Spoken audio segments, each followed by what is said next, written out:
After watching this video, you will know how to switch on and off your hearing aid, be able to differentiate a left hearing aid from a right hearing aid, know how to safekeep your hearing aid, and be able to operate the control buttons on your hearing aid. You will know how to correctly insert and remove your hearing aid, the do's and don'ts of hearing aid care, be able to carry out daily care of your hearing aid, be able to carry out battery replacement, and know when to carry out tubing replacement. How to identify and manage common hearing aid problems. With so many types of hearing aids, I really wouldn't know which one suits my needs best. Thanks for going through the selection with me. You are most welcome. Maybe I should try out my hearing aid now. No. Before you put on your hearing aid, there's some basic information you need to know. Let me walk you through now. Your hearing aid is made up of three parts: the main body, the tubing, and the ear mole. The main body holds the microphone, the battery, the amplifier, the control buttons, and the speaker. The microphone first picks up the sound. The amplifier will amplify the sound. The tubing will then send the sound into your ear canal via the ear mole. Firstly, identify the right and left hearing aid. A blue marker is for the left hearing aid. A red marker is for the right hearing aid. It may be helpful to think that R stands for red and right. Do not swap the hearing aids as their settings are not the same. To power your hearing aid, you need to insert the battery into the battery compartment. Open the battery compartment gently. Insert a new battery into the compartment. Ensure that the positive sign or the flat surface is facing up. If the direction is wrong, the compartment will not close properly. Do not close the compartment forcefully.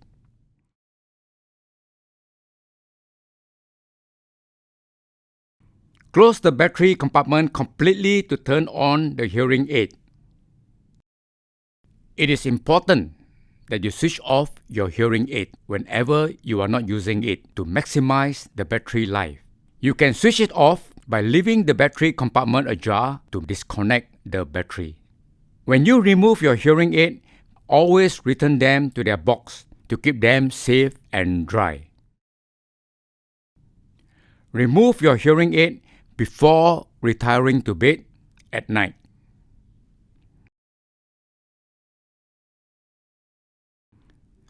On your hearing aid, there is a button for adjusting the volume.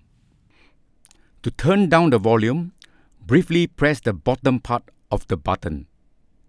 To turn the volume up, press the top part of the button. Some hearing aids come with a remote control. Do check with your audiologist on its usage. So, these are some of the basic features of your hearing aid that you must be aware of before you start wearing them. I'm glad you told me. Otherwise, I'll be definitely wasting the battery life and also wonder what the button on the hearing aid is for. Mr. Wong, you are fortunate to have Mr. Lim who can share his experience with you. Yes, he's very helpful. So, are you ready to learn how to put on your hearing aids? I don't know, but guess I have to give it a try. Don't worry, it is easy to learn. You may use right hand for the right hearing aid and your left hand for the left hearing aid. It is important to hold your hearing aid correctly. Hold the back of the ear mole with your finger and thumb. Ensure that the tubing is right straight up and the sound ball facing towards your ear canal. Then, lift it straight up to your ears. Do not rotate your hand. The tubing should sit close and upright to the side of the head. The sound ball should be directed towards the ear. Gently insert the sound ball until it fits snugly in your ear. Gently push the ear mold all the way in. Now, slide the hearing aid forward and then back over the top of the ear. Ensure the tubing is not twisted.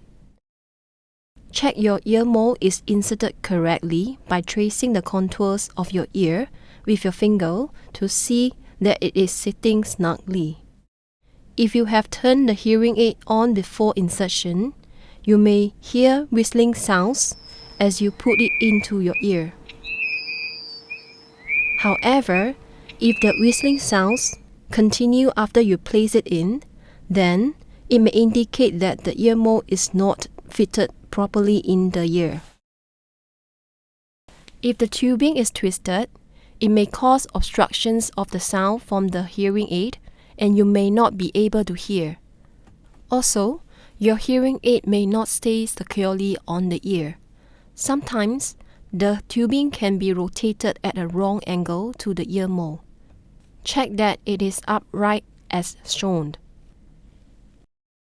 When you need to remove your hearing aid, first, remove your hearing aid from behind your ear. Instead of pulling on the tubing to remove the ear mold, grab the upper part of the ear mold and pull it out from the ear. Once released from the ear, you may need to rotate the ear mold forward to ease the removal from the ear canal. Remember to turn it off by opening the battery compartment. Wipe the hearing aid and put it in a container provided by your audiologist. This hearing aid is indeed an amazing device, but it's so small. Is it hard to maintain? Don't worry, it's simple. What should I do? It is okay, we will show you. There are a few do's and don'ts for hearing aids. Do not get it wet, as hearing aid is not waterproof. Remove it before showering. Remove it before sleeping.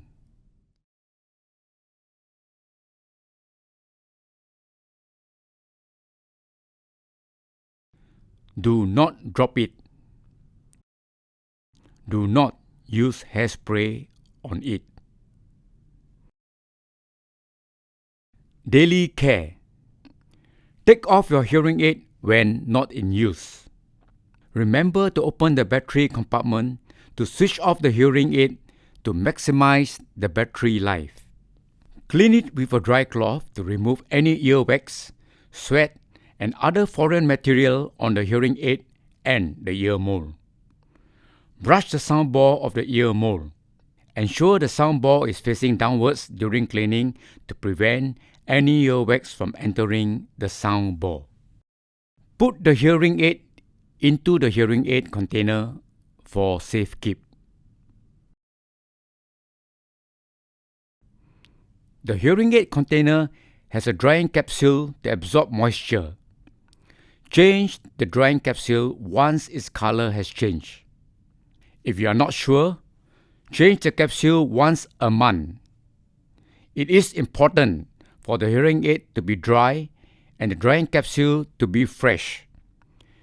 This prevents your hearing aid from corrosion.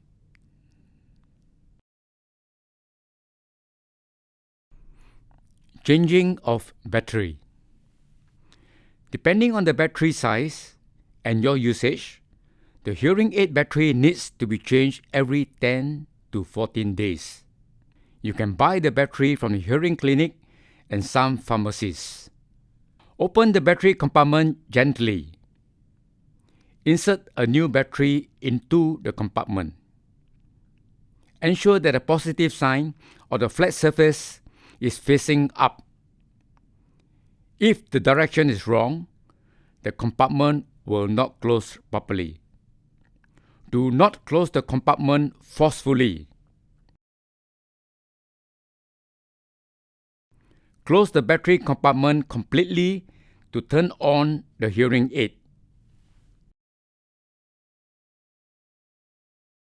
It is important to replace the ear mold tubing about every 6 months to prevent problems. At any time, if the tubing comes loose from the ear mold or becomes hard or yellow, it needs to be replaced. You can buy the spare tube from your audiologist. Firstly, twist and disconnect the old tubing from the hearing aid. Then, gently pull out the old tubings from the ear mold. Put the old tubing aside. Prepare the new tubing by cutting one end of it diagonally to create a taper. Insert this tapered end of the new tubing into the ear mold from the outside. Push the new tubing all the way in until the bend of the tubing sits close to the ear mold. Make sure the non-tapered end of the tubing is pointing up when the ear mold is in its in-ear orientation. Cut away the excess end of the tubing. Ensure that the end of the tubing flushes with the surface of the ear mold. Next, use the old tubing as a reference to cut the new tubing to the same length. Now, connect the open end of the new tubing to the hearing aid. Check and ensure that the orientation of the ear mold to the hearing aid is correct. For proper orientation, the curves of the hearing aid and its ear mold are in the same direction. You may have to twist the tubing to adjust the orientation. Checklist. Do not connect the right ear mold to the left hearing aid or vice versa. Ensure the connection between the tubing and the hearing aid is tight. Ensure that the curve of each hearing aid and its ear mold are in the same direction. Wow, that sounds simple. I believe I can handle it. Yes, it is definitely within your means. If any problem, you can always make an appointment with your audiologist. Hearing aids are electronic devices, hence problems may still develop over time. Common problems include no sound, reduced or intermittent sound, whistling or feedback, pain or discomfort. That sounds scary. Don't worry, the solutions are simple. Come, let's take a look at them one by one. Okay. If you experience no sound, reduced or intermittent sound, there could be a problem with the battery or there may be a blockage. First, open the battery compartment and check the battery is the correct way up. Ensure that the battery door is fully closed. Change to a fresh battery if you have one. Second, check that the soundbar is not blocked.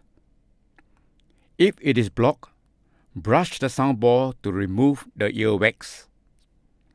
Ensure that the soundbar is facing down. This is to prevent the wax from entering the soundbar. If the blockage is in the tubing, remove the tubing gently from the hearing aid. Use a blower to blow out the blockage.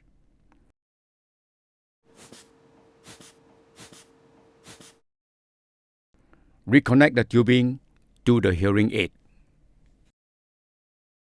If the problem persists, your hearing aid may be faulty and it needs to be repaired. Book an appointment with your audiologist. If you hear whistling sound or feedback, it can be due to incorrect placement of the ear mold or due to a split or loose tubing. First, readjust ear mold to ensure there is no gap between the ear and ear mold.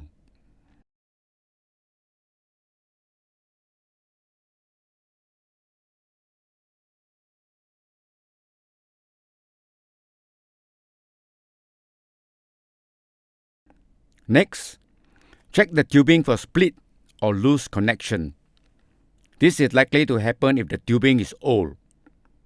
If this is the case, a tubing replacement is required.